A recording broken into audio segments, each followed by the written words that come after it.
I'm Cory, and I was diagnosed with Wilson's disease at the age of 28.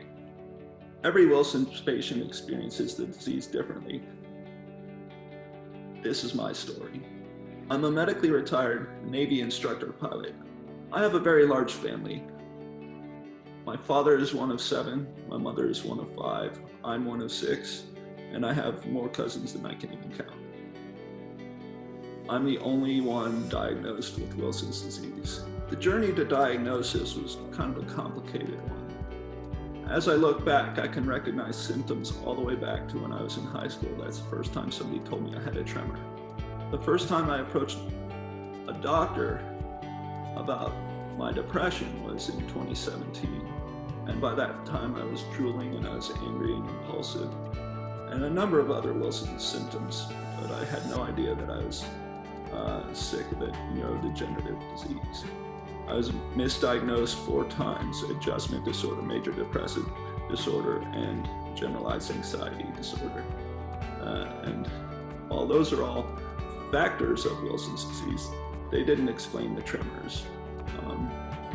And it wasn't until I saw a neurologist in mid-2018, and he noted a tremor in my hand, and he said that he had an instructor once upon a time who told him that if you ever see a tremor in a young person, suspect Wilson's.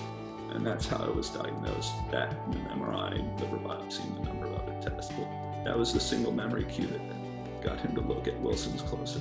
When I found out I have a potentially fatal disease called Wilson's, I was actually relieved because up until that point, I thought I was just losing my edge. I was a pilot, and I was teaching students, and I started to have trouble in the plane. I was having minor car accidents all over the place, and that's a huge blow to the ego when you have to stop flying, and now you can't even drive a car safely.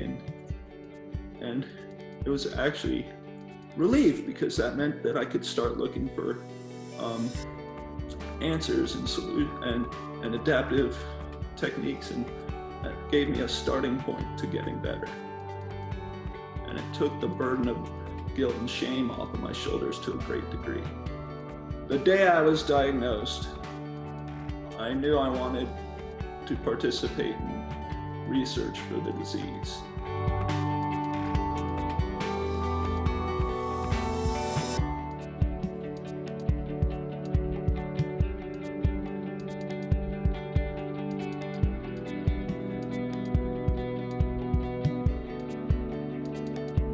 First time I was working with doctors who knew my disease, who didn't tell me to get used to my new norms, sitting in a wheelchair, suffering excruciating pain from rigid dystonia and tremors. That gave me so much hope, and it helped me work with my family to ensure that I understand my support systems, because at the time I pushed them away. And today, I'm happily married to the woman of my dreams. She's a wonderful cook. She helps me maintain my copper compliant diet. I'm better friends now with my mom, my dad, my sisters than I've ever been, and it means the world. It means my recovery is going to accelerate and get only better as it goes.